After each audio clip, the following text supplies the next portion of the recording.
ನೀವು ಸತ್ಯ ಹೇಳದೇ ಇರಬಹುದು, ಆದರೆ ಆ ಸತ್ಯನ ಹೇಗೆ ತಿಳ್ಕೋಬೇಕು ಅಂತ ನನಗೆ ಚೆನ್ನಾಗಿ ಗೊತ್ತು. ನೀವಿಲ್ಲೇ ಇರಿ. ತಿನ್ನೋ ಊಟದಲ್ಲಿ ವಿಷ ಮಿಕ್ಸ್ ಮಾಡಿದ್ದಾರೆ ಅಂದರೆ ಆ ವಿಷ ಇಲ್ಲೇ ಎಲ್ಲೋ ಇರಬೇಕಲ್ವಾ? ನಾನು ಹುಡುಕ್ತೀನಿ. ಅದೇನಾದರೂ ಸಿಕ್ಕಿದ್ರೆ ನಿಮ್ಮ ಬಂಡವಾಳ ಬಯಲಾಗುತ್ತೆ. ಮೂಕನವ, ನೀವು ಹೇಳ್ತಾರೋದು ಸರಿಯಾಗದೆ. ಹೋವ ಹುಡ್ಕುಮ.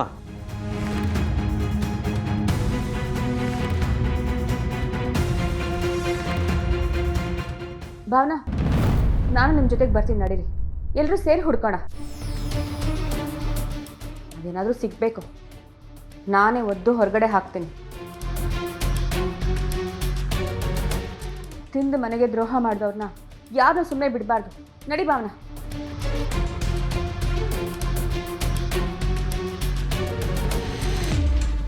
ಯಾಕ್ಲಾ ದೊಡ್ಡ ಮನುಷ್ಯ, ನೀನು ಹೋಗೋದಿಲ್ಲ ಹುಡ್ಕೋದಿಕ್ಕೆ? ಲೇ, ನಿನ್ನ ಅಂಡ್ರು ಬೊಲೆ ನಾಟಕ ಆಡ್ತಾವಳ್ಕಲ್ಲ, ಒಳಗಡೆ ಏನು ಸಿಗದೆ ಇರಲಿ, ಅವಾಗ ಐತಾವಳ್ಗೆ ಹಬ್ಬ.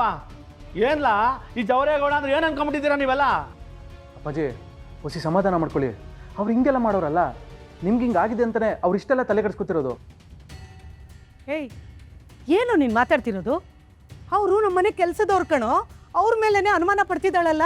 ಅವ್ರು ಏನು ಅಂತ ನಿನಗೆ ಗೊತ್ತಿಲ್ವೇನೋ? ನೋಡು, ಮೊದಲು ಹೋಗಿ ನಿನ್ನ ಹೆಂಡತಿಗೆ ಬುದ್ಧಿ ಹೇಳಿ ಕರ್ಕೊಂಡು ಬಾ.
ಮನೆಯಲ್ಲಿ 1000 ಸಮಸ್ಯೆ ಕೂತಿದೆ, ಅದರಲ್ಲಿ ಇದು ಒಂದು ಸೇರ್ಕೊಳ್ಳೋದು ಬೇಡ.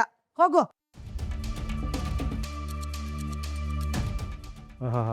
ಲೇ ನಡಿ, ಅದೇ ನಿಮಗೆಲ್ಲ ಆಯ್ತು, ನಡಿ. ನೋಡವಾ, ನೀನು ಇದಕ್ಕೆಲ್ಲ ತಲೆ ಕೆಡಿಸ್ಕೋಬೇಡ, ನೀನು ನೆಮ್ಮದಿಯಾಗಿ ಇರೋದನ್ನು ಕಲಿ. ಅವ್ರು ಅದೇನೇನು ಮಾಡ್ತಾರೋ ಮಾಡಲಿ, ನೋಡಮ್ಮ.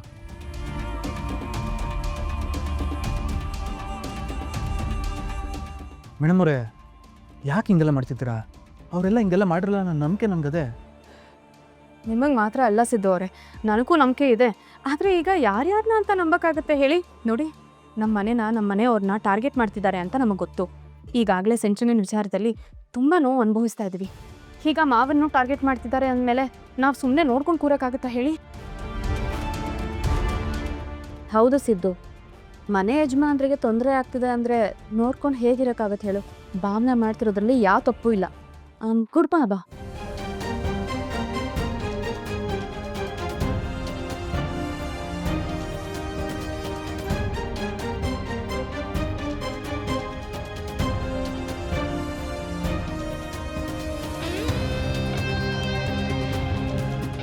ಏನಾದರೂ ಸಿಗ್ತಾ ಇಲ್ಲ? ಎಲ್ಲ ಕಡೆ ಹುಡುಕಿದ್ವಿ, ಆದರೆ ಏನೂ ಸಿಗಲಿಲ್ಲ.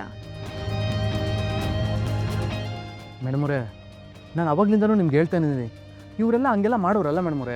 ನೀವೇ ನನ್ನ ಮಾತೇ ಕೇಳ್ತಾಯಿಲ್ಲ. ಸಿದ್ದು ಅವರೇ, ಅನುಮಾನ ಬಂದಾಗ ವಿಚಾರಿಸೋದ್ರಲ್ಲಿ ತಪ್ಪೇನಿದೆ ಹೇಳಿ? ಸಾಕು ಸುಮ್ಮನೆರಮ್ಮ, ಕಂಡಿದ್ದೀನಿ. ಏನೋ ದೊಡ್ಡ ಸಾಚಾ ಥರ ಮಾತಾಡಬೇಡ. ನೀನು ಇವ್ರನ್ನೆಲ್ಲ ಸೇರಿಸ್ಕೊಂಡಾಗಲೇ ನನಗೆ ಗೊತ್ತಾಯ್ತು, ನಿನ್ನ ಬೇಳೆ ಕಾಳು ಬಯಸ್ಕೊಳ್ಳೋದಕ್ಕೆ ಈ ಥರ ನಾಟಕ ಆಡ್ತಾ ಇದೆಯಾ ಅಂತ.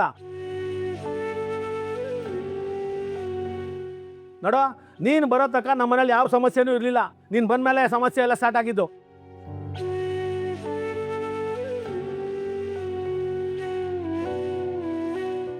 ನೀನು ಮಾಡೋದೆಲ್ಲ ಮಾಡಿಸ್ಬಿಟ್ಟು ಆಮೇಲೆ ನಿನ್ನ ಮೇಲೆ ಅನುಮಾನ ಬರಬಾರ್ದು ಅಂತ ಇವ್ರನ್ನೆಲ್ಲ ಸೇರಿಸ್ಕೊಂಡು ಅದು ಹುಡುಕ್ತೀನಿ ಇದು ಹುಡುಕ್ತೀನಿ ಅಂತ ನಾಟಕ ಆಡ್ತಾ ಇದೆಯಲ್ವೇ?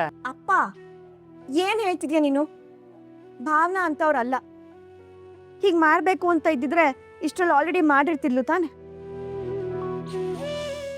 ನನ್ಗೆ ಹುಷಾರಿಲ್ಲ ಅಂದಿದ್ದಕ್ಕೆ ಇಬ್ರು ಓಡ್ ಬಂದಿದ್ದಾರೆ ಮನೆಗೆ. ನಾನಿವತ್ತು ಇಷ್ಟ್ರ ಮಟ್ಟಿಗೆ ಹುಷಾರಾಗಿದ್ದೀನಿ ಅಂದರೆ ಅದಕ್ಕೆ ಕಾರಣನೇ ಭಾವನಾ, ಸಿದ್ದು. ಏನೋ ಹೇಳಿ ಅವ್ನ ಮನ್ಸು ನೋಯಿಸ್ಬೇಡಪ್ಪ, ಇದೆಲ್ಲ ಸರಿ ಇಲ್ಲ. ಸುಮ್ಮನೆ ಇವ್ರ ಮೇಲೆ ಯಾಕೆ ಆಪಾದನೆ ಮಾಡ್ತಿದ್ಯಾ ನೀನು? ಸುಮ್ಮನಿರವ ನೀನು. ನಾನು ಅವತ್ತೇ ಹೇಳಿದೆ, ಮತ್ತೆ ನಮ್ಮ ಮನೆಗೆ ಬಂದಾಗ ಇವರು ಸುಮ್ಮನೆ ಬಂದಿಲ್ಲ, ನಮ್ಮ ಆಸ್ತಿ ಹೊಡೆಯಕ್ಕೆ ಬಂದಿದ್ದಾರೆ ಅಂತ. ನೋಡು ಈಗೆಲ್ಲ ನಿಜ ಆಯ್ತಾಯ್ತೆ. ಈಗ ಅದಕ್ಕೆಲ್ಲ ಅಡ್ಡಿಪಡಿಸ್ತಾ ಇರೋದು ಯಾರು ಹೇಳು? ಈ ಜವರೇಗೌಡ. ಇವ್ನ ಮುಗಿಸ್ಬಿಟ್ರೆ ಇವ್ರ ಕೆಲಸ ಎಲ್ಲ ಸಲೀಸಾಯ್ತದಲ್ವೇ?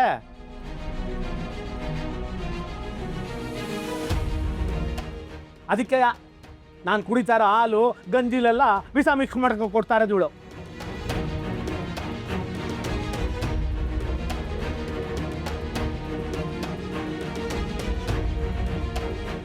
ಅಪ್ಪಾಜಿ, ದಯವಿಟ್ಟು ಮೇಡಮ್ ಅವ್ರ ಬಗ್ಗೆ ತಪ್ಪಾಗಿ ಮಾತಾಡಬೇಡಿ.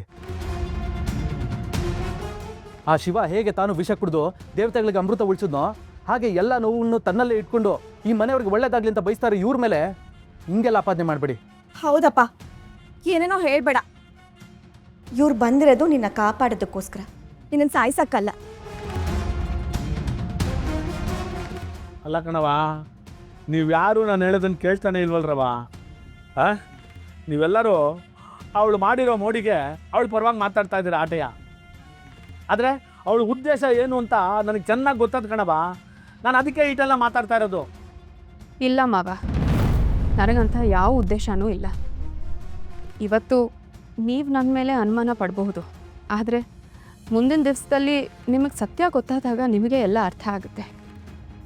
ಇವತ್ತು ನೀವು ನನ್ನ ಮೇಲೆ ಅನುಮಾನ ಪಡ್ತಿದ್ದೀರಲ್ಲ, ಅದಕ್ಕೆ ನಾನೇನು ಸುಮ್ಮನೆ ಕೂರಲ್ಲ. ಇದ್ರ ಹಿಂದೆ ಯಾರಿದ್ದಾರೋ ಅವ್ರನ್ನ ಕಂಡು ಹಿಡ್ದೇ ಹಿಡಿತೀನಿ.